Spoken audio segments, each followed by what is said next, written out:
Okay, so my name is Catherine Dupree, and I am part of the Graduate Professional Student Congress Diversity, Equity, and Inclusion Committee. And I am so happy to be co-hosting this panel to discuss attitudes and access around disability on our campus. First, I'd like to introduce my co-host and co-facilitator, and I'd like to say friend now, Julie Petty. Hi, thank you, Katie, for having this discussion. I look forward to it. All right, so the first thing that we'll do is just go around and each of the panelists can introduce themselves and how they identify. And it's just kind of up to y'all which order you want to go in. For all of the participants or for the attendees, if you would keep your mics muted and videos off, and then type any comments or questions in the chat, that would be perfect. All right. Why don't Emilia, am I saying that correctly? Yeah, that's right. Okay. Yeah, hi everyone. My name is Emilia Sadma, and my pronouns are she, her, hers. I'm an international graduate student at the U of A. I'm doing my doctoral degree in comparative literature and cultural studies, and I'm originally from Latvia. Awesome.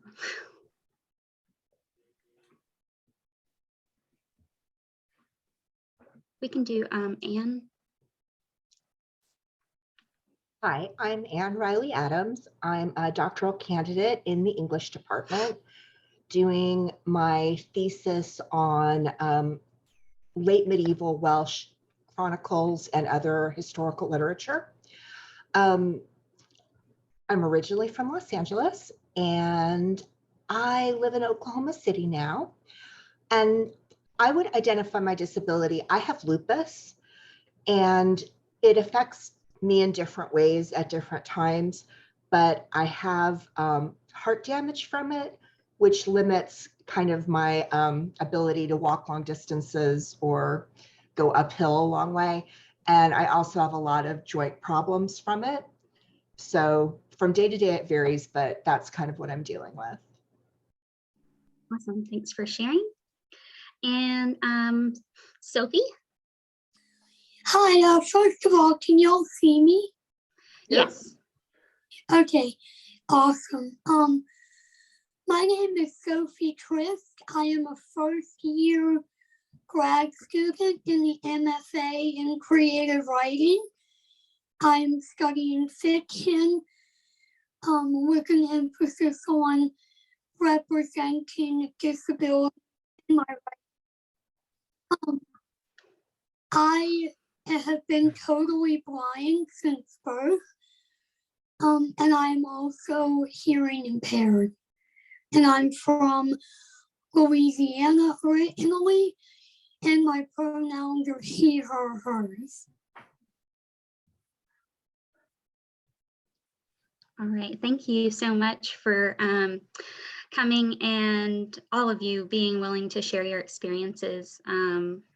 I have no doubt they'll be valuable and we'll all learn something. So I'll pass it along to Julie to ask the next question. Okay, I should probably introduce myself a little bit more. I work for an organization under the university called Partners for Inclusive Communities. We do all type of research and education around disability, and I also was born with cerebral palsy. I live in the Fayetteville area. I lived all over the Midwest after being born in California. So that's a little about me. So I wanted to talk to you guys about having how has the disability impacted your ability to find community and to feel fully included on the USA campus? If you don't understand, just ask me to repeat. I don't mind. So, who wants to go first? I'll go ahead and go first since I'm the reason that you guys had to change this question. It's Love the okay. changes, love the changes. It was good. So yeah, I'm a stickler for that kind of for really inclusive language, and I apologize. No, I don't forgot apologize. to I forgot to talk about my own, health and stuff at the beginning. I just always, when I hear how do you identify, I associate that with gender, and so my mind just went in that direction. But I have rheumatoid arthritis, and I've had it pretty much my entire life. I have some limited mobility in some parts of my body, and I can experience joint swelling and pain, especially when under stress, which my doctor had some choice words for me when I told her that I'm going to grad school, but here we are. Yeah, so I experience a lot of fatigue. That's one of the major pitfalls. I'm very, very lucky in some ways with my RA and sort of unlucky in others. So yeah, I have not struggled to find community at the U of A. So that's I can just keep it sweet and short in that way. Based on my, just having a disability, I've never struggled with feeling included in the sense of, making friends and finding like-minded people and people who are respectful and inclusive. So yeah, there are some other things, but community has not been one of them. Okay, Sophie, would you want to comment on the question? What? Excuse me, what? Would you want to answer the question? Sure. So and again, I'm probably the newest person here at UH. This is only my first semester. Uh-huh. So my perspective might be a little different. Community was definitely something that when I came to school here, I was a little concerned about. Or what if,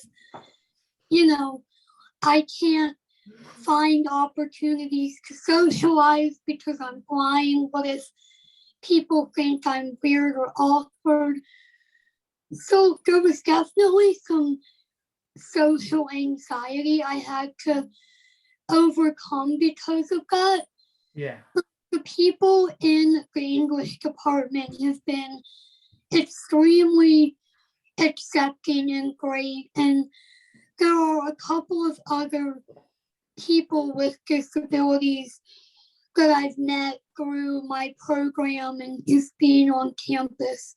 So I definitely feel like I've found community, but I definitely kind of sometimes had to talk myself into like going out or like taking certain risks to just kind of talk down that ableist voice in my head that's like, oh, blind people are weird and you're not going to be able to, find your way around, or you're going to look stupid.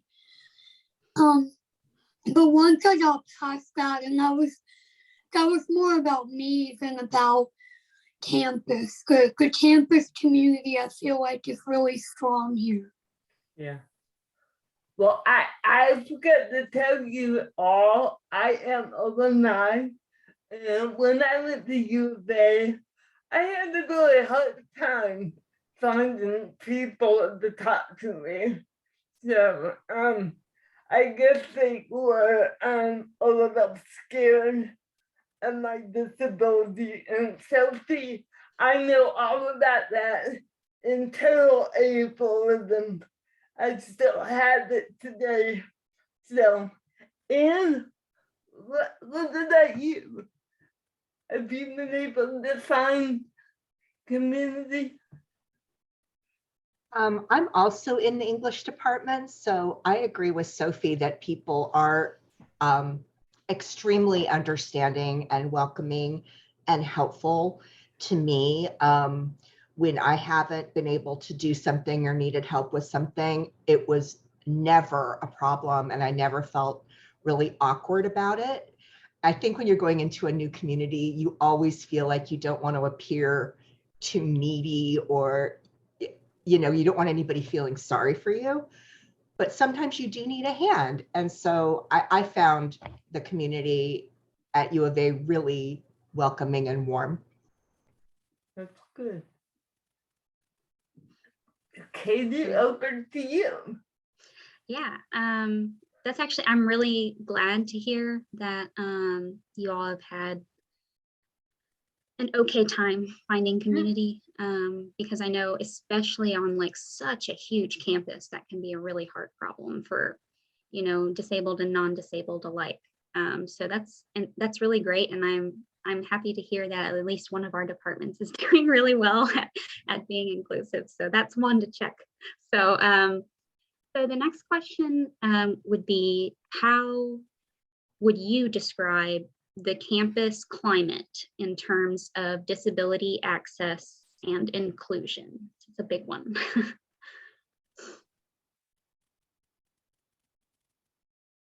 Anyone can pick up. Don't be shy. Okay, I'm happy to talk about that. So, I can only speak for myself, as an international student coming into the U of A. I think that one of the problems that I encountered was when you're an incoming international student, everything is really, really new to you and really overwhelming, especially since I come from a really small country, and the way that we handle higher education is so different to the way that it is here in the US. So when you're someone that's an outsider coming into this culture, and you're bombarded with so many different orientations, it can be a little bit of like an information overload. And I'm sure that things have gotten better, and maybe things just during my time when I first arrived in 2016, maybe something slipped through the cracks, but I don't remember a single instant when anybody talked to me about requesting accommodations. So I experienced several flare-ups during finals because I had no idea that I could request my instructors to give me extra time. So I thought that that's just something, even when I started TAing, I thought that, oh yeah, undergrads can have CEA and stuff like that and accommodations. I didn't know that I could get accommodations and ask for extra time as a grad student. I thought that that didn't apply to me somehow, And so I never thought to ask, and I was never told. So yeah, I had to get all the way to my comprehensive exams, which I could complain to you about forever, but I'm not going to. And I suffered a really major flare-up during my exam, and I had to request them to split it up into 2 parts because it's a 72-hour written exam. And my body couldn't do it. I couldn't do it. And so when I went to request for that exam to be split up for me, it wasn't difficult, and my program was very, helpful in doing that. But everybody had kind of like a moment where they were like, oh, whoops, we've never had this situation before. We didn't realize that someone might struggle writing 30 pages for 72 hours straight. So yeah, that was kind of a shocker. Just how ableist those kind of little things are. And, yeah, that's just my experience with access. Sophie, as a kind of a newer student, as Amelia touched on, she said that their maybe wasn't any material in the orientation related to CEA and accommodations and anything like that. As one of the newest people that's coming to campus, has that improved at all? So I would say it has improved slightly. I didn't participate in regular grad student orientation, but I did do some TA training with my department. And CEA was mentioned. It wasn't covered extensively, but it was definitely brought up. And before I even accepted, when I was accepted, but before I formally committed to coming here, I was told about CEA, and I had a meeting with Heidi to talk about what kind of accommodations I could get as a grad student. And then so it's a little weird because my student accommodations are managed through the CEA, but my teaching assistant accommodations are managed through the Equal Opportunity and Compliance Office, which I haven't had nearly as much contact with. So I just think it's interesting that as a student and a TA, I'm basically working with two different entities. Yeah, that's super interesting. I had no idea. So, well, other than that, in what other ways would you describe the campus climate in terms of disability access and inclusion from your short time here? I mean, again, for the most part, things have been great. There's been a couple of very minor things. The campus dining halls are definitely a bit tricky to navigate as a blind student. There's not really a foolproof way to go about that because it's just like hundreds of people in a large space, and it's kind of hard to know what's located where.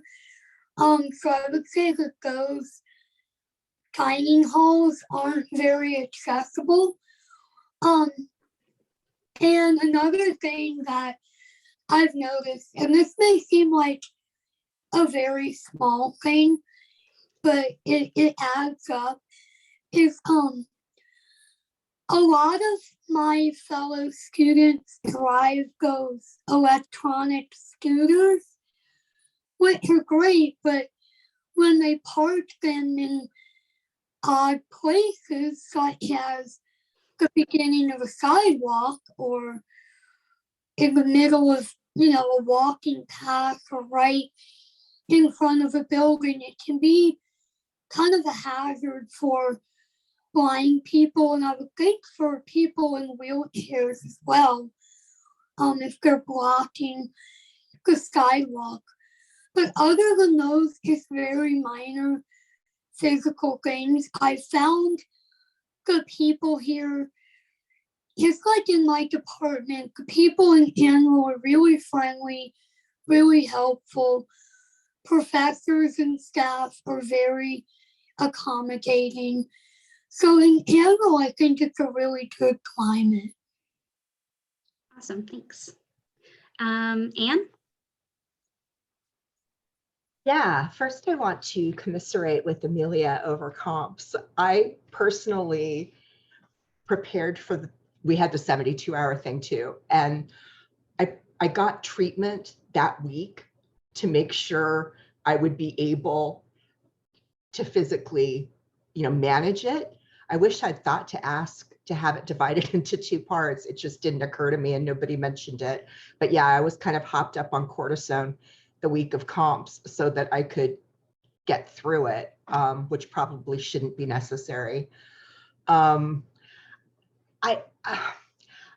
main problems on campus have been mobility, trying to get around. And I noticed that I came to visit the campus after they'd invited me to attend, and my department was flummoxed trying to figure out how to get me from A to B, because they wanted me to go to something at Old Main and then 5 minutes later be over at Kimball. And that was just not going to happen, you know. And then they had these golf carts, but the golf carts don't go to Old Main or anywhere where there's grass, or there were all these rules. So my main concern coming to U of A was transportation.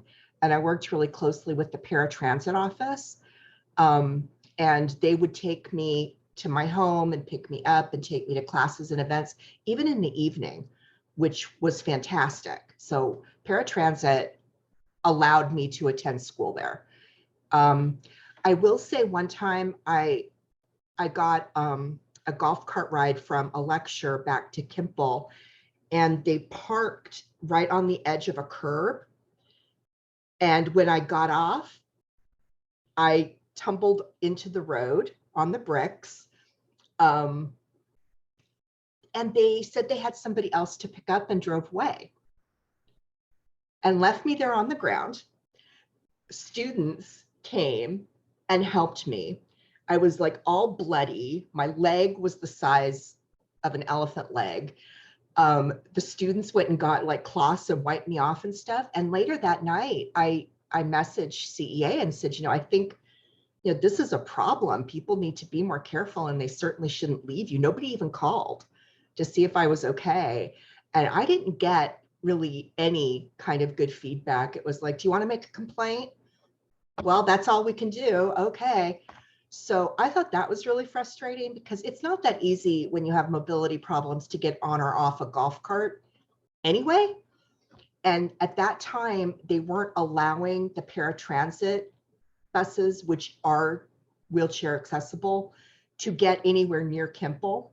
They would drop you off at the Starbucks, and then you still had that uneven hill to go. So I don't know. That mobility has really been my main issue. And I've had classes assigned in buildings that didn't have elevators. And I had to get those changed. I didn't have a lot of joy with CEA, but my department luckily requested the changes. And then my department's always been 100% wonderful, but I think CEA could do more for accommodation for sure. And I agree about not letting people know. I came in like roaring because I knew that this campus was going to be hard for me. So I was like, I need these things. And people didn't know where to send me. Like they really didn't know, the people I talked to. It's like they're completely disjointed. It sounded like what Sophie said. She had two different kind of agencies helping her, and it's hard to know what responsibility. Paratransit doesn't really function with CEA, doesn't really function. It was really hard to kind of put things together to make it work.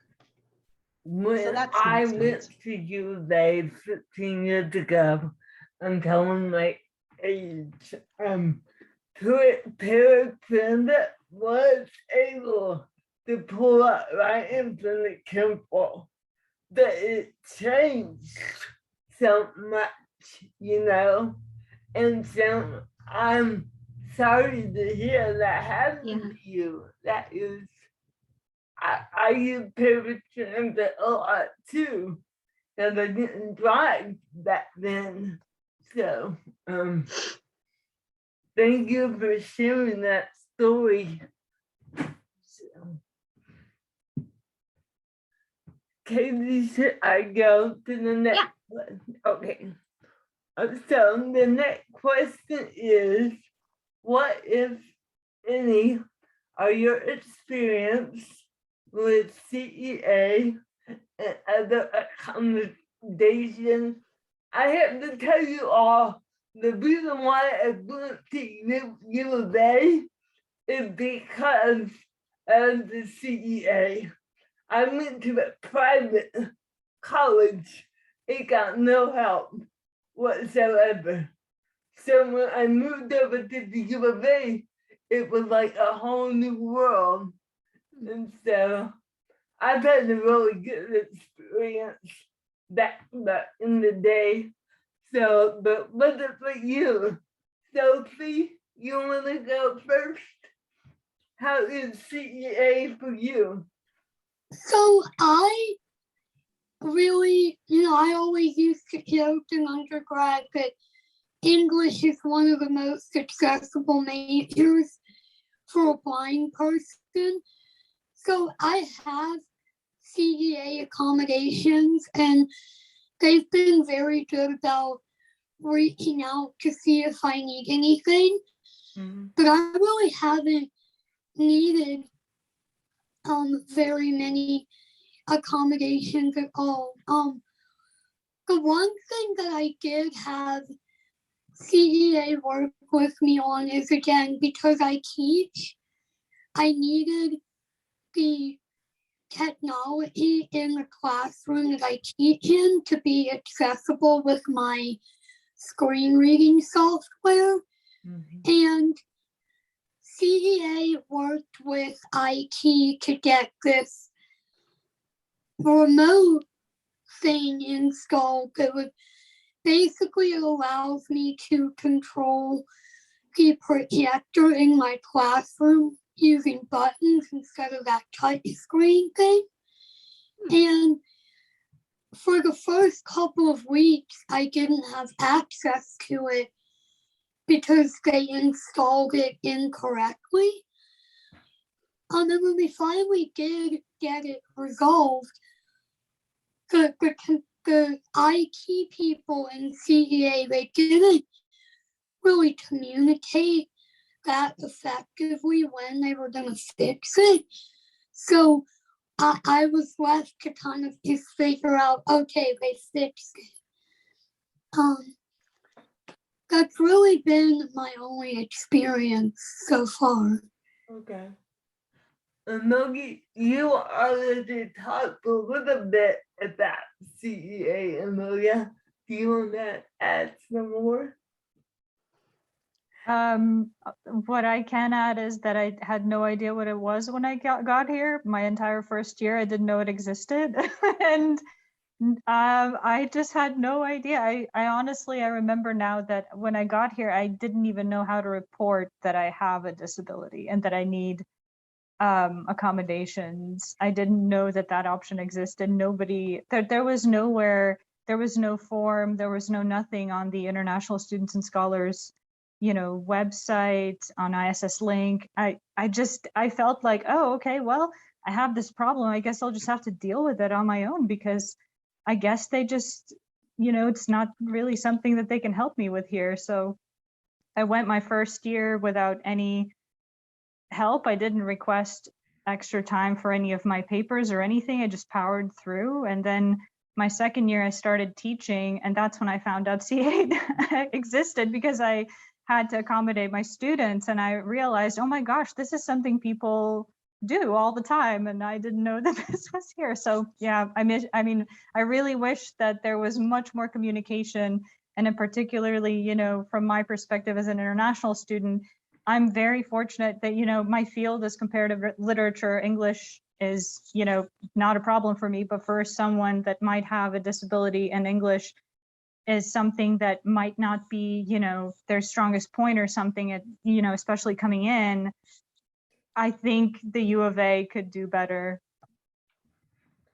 I think you're right, Amelia. I think that's a really bad disconnect, because how easy would it be to put on the website if you need accommodations? Oh, I mean, that should be an easy fix, I would think, And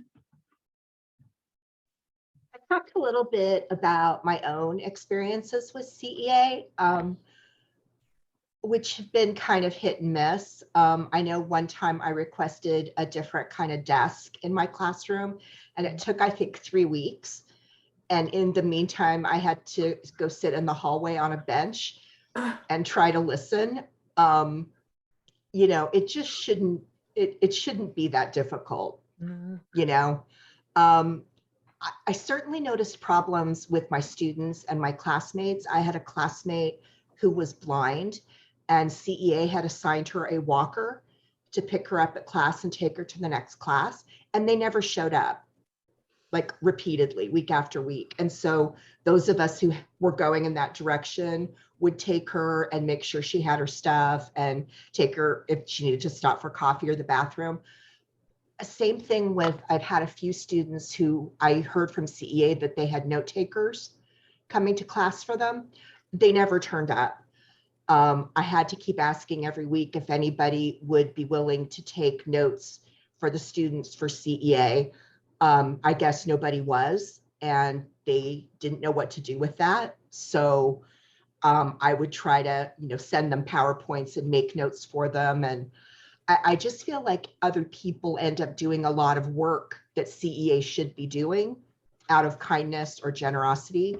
And it's their job, that is their job. That is not my student's job. That is not my job, Right. Yeah. Now, when I went to school at the U of A, we would give a letter to the professor, and he would announce if anybody wants to be a note taker. Do they don't do that anymore? They did. They sent me an email saying Oh. we'll pay $10 an hour or something. So I would post that on Blackboard. I'd announce Oh. it at the beginning of class. But I guess nobody got in touch, or if they Yeah. did, they didn't show up because my students didn't get the notes. I see. Yeah, I think they rely on other students in the class already that are taking the class, Yeah. as opposed to people who are maybe more qualified or trained to provide that assistance. And I also have heard quite a bit from students, both undergraduate and graduate, who have to deal with requiring or requesting accommodations, that when someone mentions the word accommodations, the first thing that comes up is time. But time can only do so much. And I know that there are plenty of other accommodations that are probably needed that aren't just extra time on an assignment. So Right. if anyone wants to particularly expound on that, I welcome that. That's an interesting conversation. And I think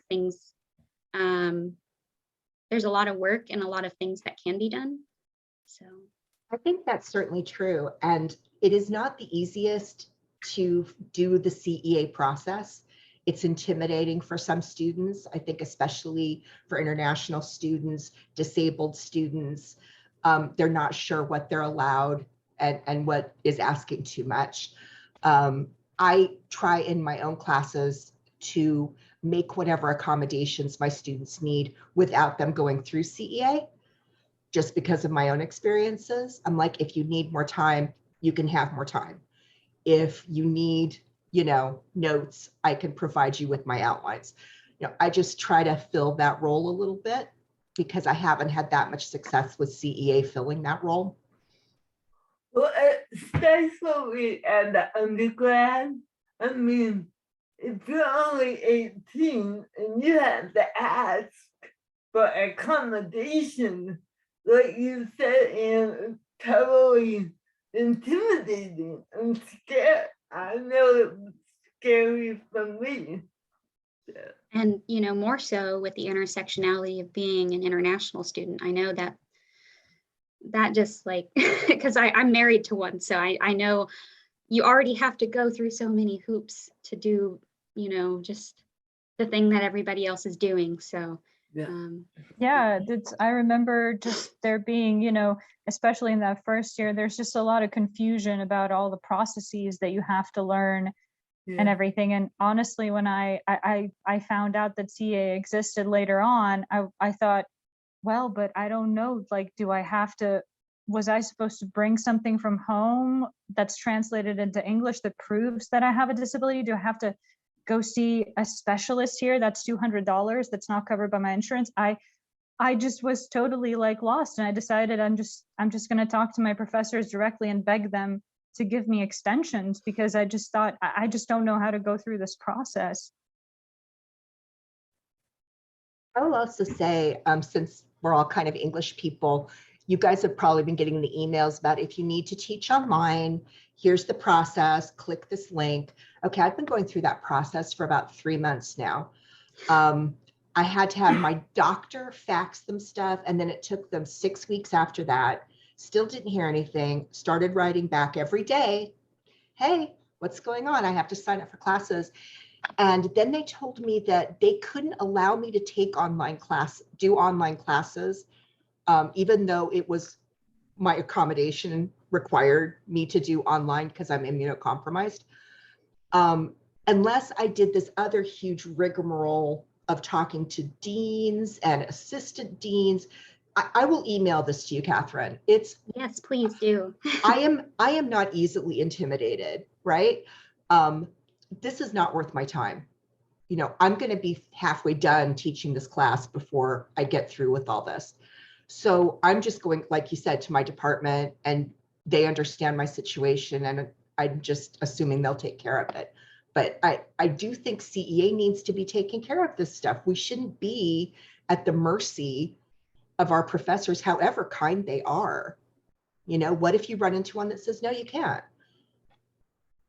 Yeah, I actually have heard, I've heard that response quite a bit, particularly after and during the lockdown with COVID, and how we began doing all of our in-person things this fall. And I know even now, just like you mentioned, there are students struggling to get accommodations and either being denied those and having to file a claim, or the process takes so long that they end up just doing something else, which I know there has to be something that can be done.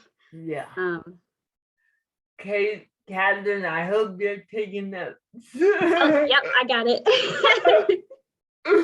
So maybe we can be proactive and Yes, help I'm change. writing down everything you all say, and it is recorded, so that does help too. So, right. So the next question is, what academic and or cultural barriers have you experienced, if you have experienced any? And so this can be, you know, programmatic. It can be the process of coming to school, the process of teaching and how that affects how you're a student, all kinds of things. But it's an open-ended question. It's quite broad, so anyone is free to touch on academic and or cultural barriers that you may have experienced here at the university.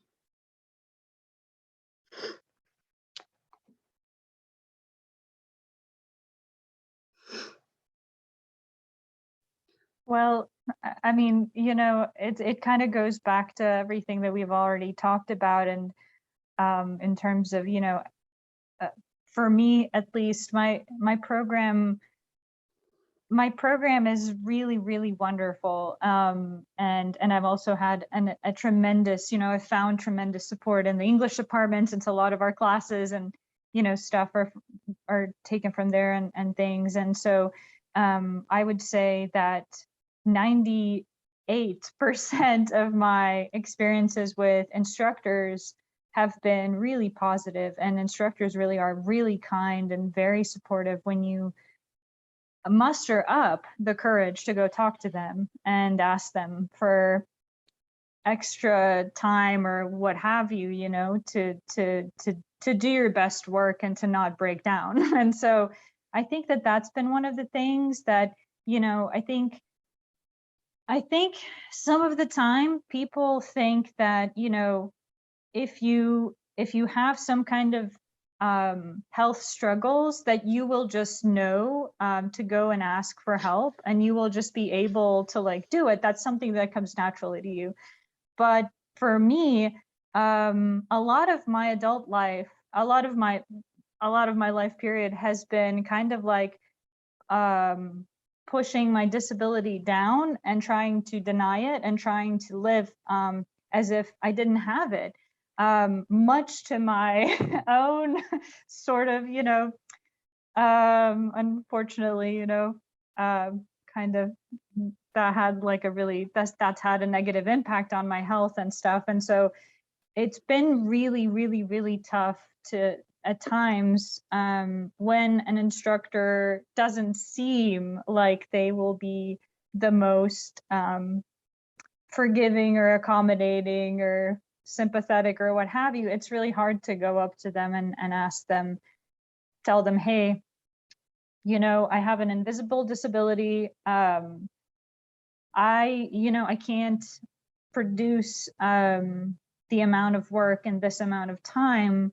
You know, I really need some extra help. It can be really, really, really hard. So, and I think you almost instinctively kind of get that sense from the instructor, whether it'll work out or not. So that's just something I don't think that there's like a really, I mean, there's not like a clear-cut answer there of what to do, how to fix that. But I think that one thing that we could do about the culture here at the U of A is to really help instructors understand that there are people in their classrooms who might not, you know, because of all the things we've talked about, all the barriers with CA and all of those troubles, they might not have those accommodations and they need them and they don't know how to ask for them. They don't necessarily know how to approach you to request that extra help or time. So if instructors could just kind of encourage that at the beginning of their, you know, class, you know, when their classes, you know, start, saying like, hey, if anybody here ever needs like extra time or you're struggling with something because of, you know, reasons, like, it's cool, you can tell me and we'll work it out. Because I've only honestly had that experience twice in a classroom where an instructor was like, hey, you can have a mental health day, and then if you need extra time, let me know. And that was amazing. That like really opened my eyes that that is possible, that instructors can actually do that and make your life so much easier and make you feel like, oh, okay, I can approach this person and you know, ask them for what I need. And it won't be taken like I'm not as good as everyone else or something, you know. I will just want to add to that. Again, in my role as a TA, I haven't specifically said that, which is a wonderful idea. Thank you for that. But I have had a couple of students approach me. One of them is struggling with some grief and mental health issues after losing a grandparent. Another one is struggling with some physical health issues. So I'm just generally being very lenient about deadlines and time with those students, even if they don't have official CEA accommodations. I mean, I agree that CEA should take care of those things, but I also think as an instructor and a disabled person, that I can kind of understand a little bit of what those students are going through and not be too hard on them. Another thing, and I don't even know if this even relates to the question at all, but what I've found as a disabled TA is that I can, and not everyone will be comfortable doing this. I am just very loud and proud and not shy, is that I'm able to sort of incorporate disability into my class in a few different ways, you know, whether it's having the kids call out their names instead of raising their hands, or, you know, not having any paper in class, or having some of their assigned readings be about disability issues. So I'm really enjoying kind of subtly incorporating that perspective into my Comp 1 classes. because I feel like it's not like a lot of classes will discuss, issues of race and gender and, sexual orientation. And those are fabulous and definitely need to be talked about. But I feel like disability kind of gets left out of that diversity like salad bowl sometimes. So I'm enjoying the opportunity to sort of break down those academic barriers by including it. That's awesome. Thank you. Anne, did you have anything to add? I just wanted to kind of respond to Sophie and Amelia. I think, we three are all trying as instructors to be accessible and give people whatever room they need. I know I do that with my classes all the time. I've had a student who's been at the Mayo Clinic the entire semester, and we're kind of doing everything online. And, I don't think in the TA instruction, at least in our department, that they make it clear enough that you do have some freedoms. Especially when you come in as a first year TA, they're very follow this, and this is the grading guideline, and you're almost worried you're going to get in trouble or get reprimanded if you go outside of the box. But I think they should include as part of the training, being a compassionate instructor, and that you do have some freedom to change due dates, or, because it is so hard to get things through CEA. It just is a problem. And I think for undergraduates especially, they just don't know. I've actually put an undergraduate in my car and taken them there. They're not as capable of doing that sometimes, and especially if they're suffering and scared and alone for the first time in their lives. So I would have appreciated being given some guidance on how to deal with that when students come and say, I'm in this terrible situation. All we get from the department is, well, here's the grading guideline, here's the due dates. And that just isn't really true. You have a lot more freedom than that, which you find when you're like a fourth year. Yeah, and I know you are all in kind of the literature realm, but I am in the STEM background, and I'm trying to think. And I mean, I don't see why that can't apply universally. I know that we'll have, labs where you have to follow a set of instructions, but, the flexibility in how you grade and when, and what formats you may be willing to accept if it's not just, a paper writing format, but something a little bit more accessible. I think it definitely should be known that there's more flexibility, because I do agree with that as a teacher. Yeah. And even just like if, say, they missed 2 labs because they were sick or had a mental health issue or whatever, maybe weight their next exam more heavily, since it will be covering those 2 labs. Or you can find some way to work with people, I think, to make it easier for people with challenges sometimes, and just being a more compassionate person, making people's university experience easier, I think would be really helpful. To add to what all of you have been saying, I don't know if it was I was talking to Catherine the other day or who it was, but Amelia said she knows when she approaches an instructor how they're gonna react sometimes, and I get that a lot too. I remember some instructors were better than others. And I've heard from undergraduates recently that they say you can go to an appointment, but you can't come to class. So, I mean, I always say a disability is a disability. We're all different. You can't judge by the outward, so I think that might be an educational opportunity we could take with the deans.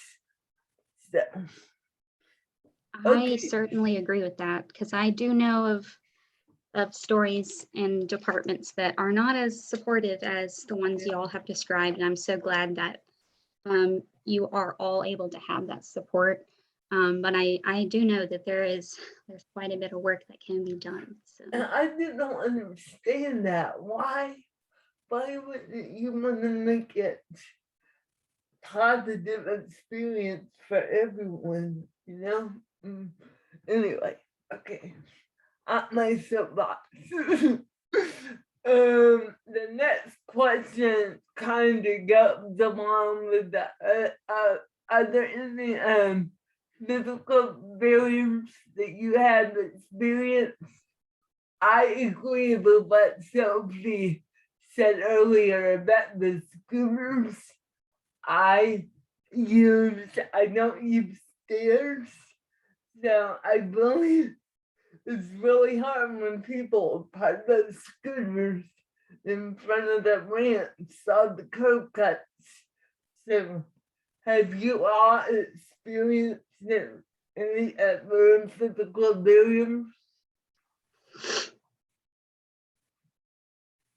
And you talked about the golf cart. I didn't even know they had golf cart.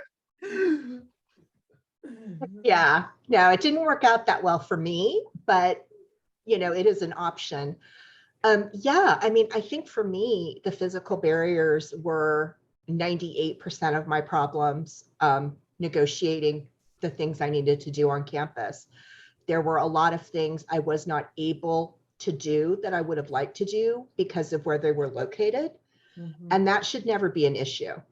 You know, you should be able to go to any lecture, take any class, attend any event. It should be accessible to everybody. And, you know, you had to be first come, first serve. You had to get up at 6 a.m. to make sure you could book your paratransit, you know, to get from here to there. And like I said, paratransit saved my life. I would absolutely not have gone to U of A without paratransit because there's just no way. But there's so much more that could be done. Why do we have buildings that aren't accessible? I believe that at least part of it is there are quite, and this happens in a lot of universities across the nation, is that a lot of the buildings, especially in the older ones, are historical buildings. And in order to change those historical buildings, even if that means just adding a ramp or an elevator, is a years-long planning process with lots of government red tape. And it makes things far more difficult than anything should ever have to be. And so I think that's a way around of people trying to make, like, that's a way around making buildings accessible, is if it gets designated as a historical building, you're not allowed to change it. Yeah. I think what would be helpful then, especially after COVID, we have all learned how to Zoom classes online, Teams classes online. I found an MA thesis somebody wrote, I can send this to you too, about Arkansas's lack of accessibility on the campus. They did their MA Yes, please thesis. do. And they were working on making an accessibility map for mobility impaired students to know what classes they, what buildings they could go to, what buildings they couldn't go to.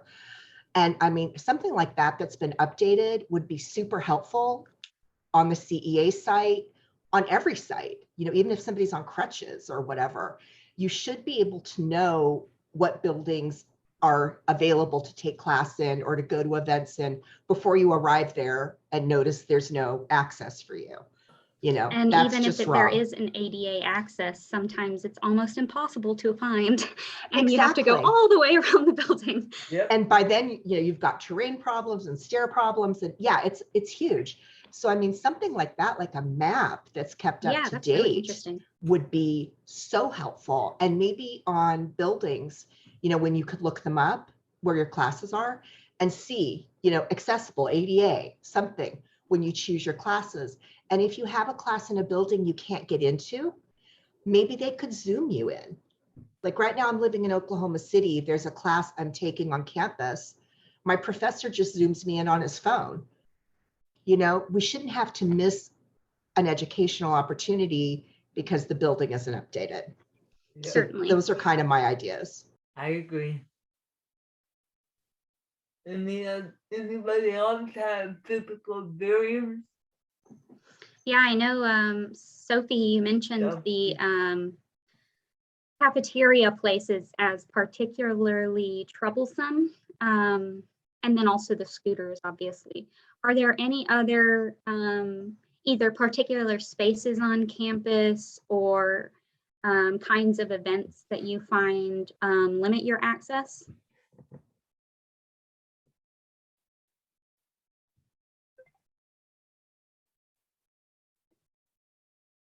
Can you hear me, Sophie?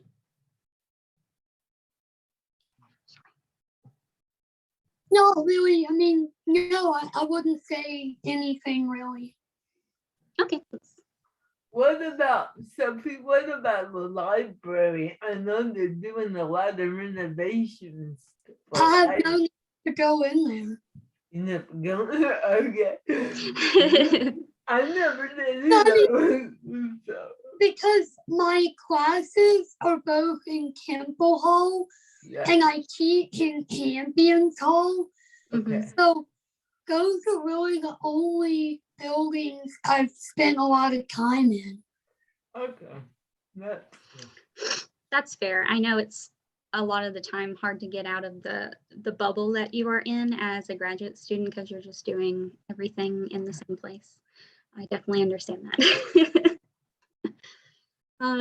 So before we move on to the last question, I'd like to kind of open up the chat for any of the attendees to ask questions, if they have any questions for our participants.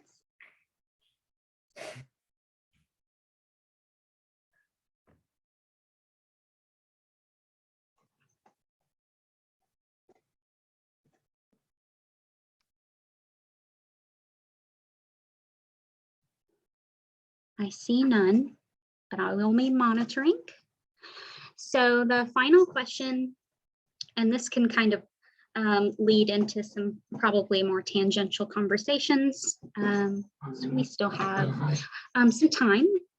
But what is kind of the one main thing that you would want the university to take away from either speaking with you or listening to this panel?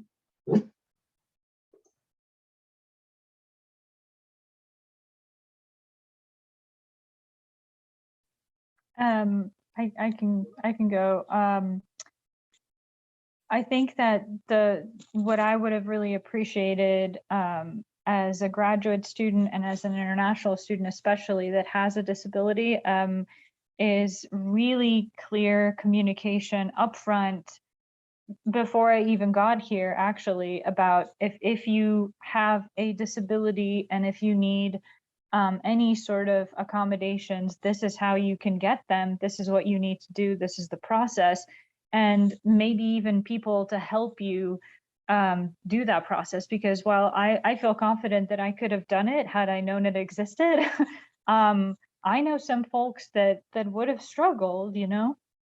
And so, especially since so many international students that are incoming have to take supplementary like English classes, preparatory courses and things like that when they're arriving. So for them to, you know, also have this burden of having to go through CEA, I can't even imagine, you know. So who knows how many international students we might have on our campus that also have a disability and, like me, have never heard of CA or don't know how to apply or don't know what to do, you know. And so I think just communicating that really clearly in an easily understandable manner and providing that help and support if you need those accommodations, that would be really helpful. And I think that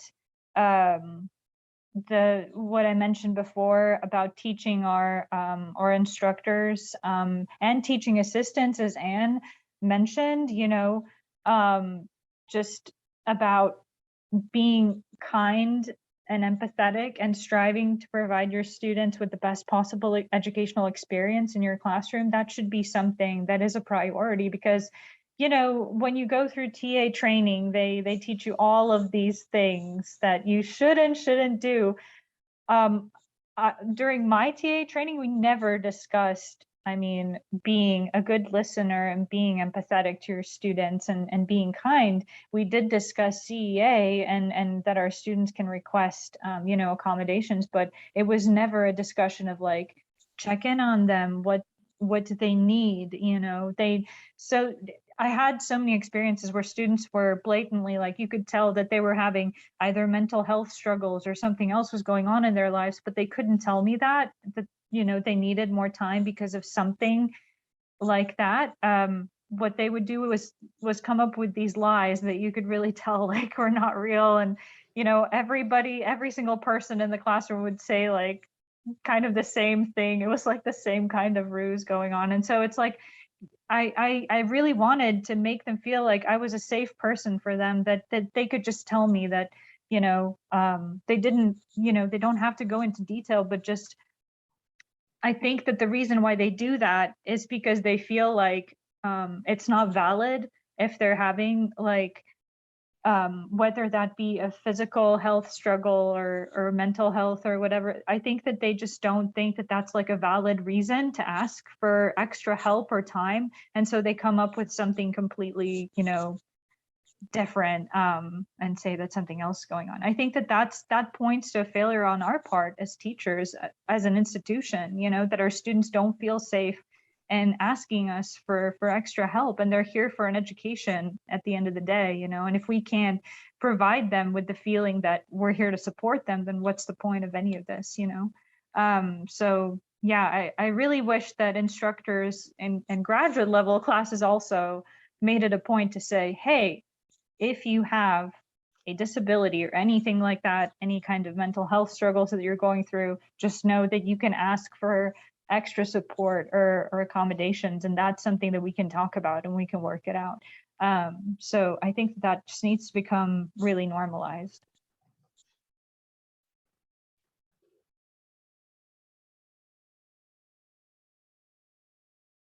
I really like your take on that. And I also think that perhaps like not only do students need to know more about, you know, CEA and the process, but so do professors. So if professors can understand that there's a barrier in itself to getting CEA accommodations because you have to go get a doctor's note and you have to have all of this documentation, then I think, well, I would hope that they would be more apt to be more accommodating and kind of not necessarily require all the CDA or CEA steps. But yeah, I definitely think that's something that we all can learn about, and especially particularly for our international students, because I do know that there's so much knowledge that we take for granted, even knowing, you know, what CEA is and what accommodations in the classroom even mean, you know. So I really like that, and I appreciate your unique perspective.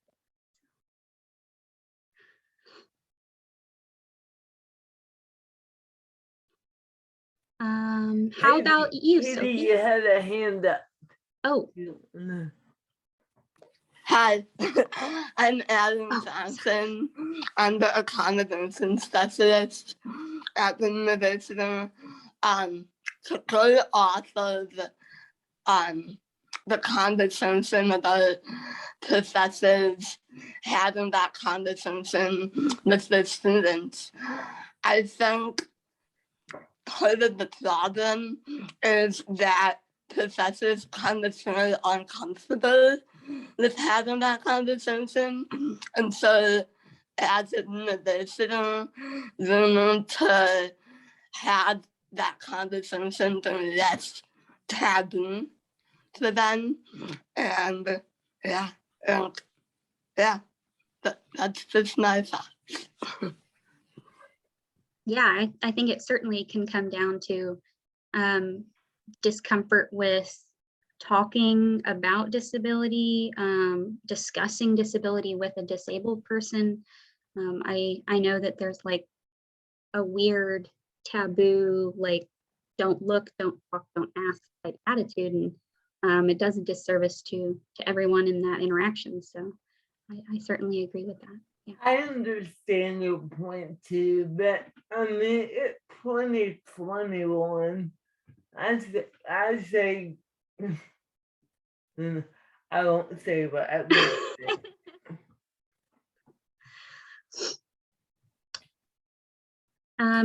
What about either Sophie or Anne? What is one thing you would want the university to know after having either a conversation with you or listening to this panel?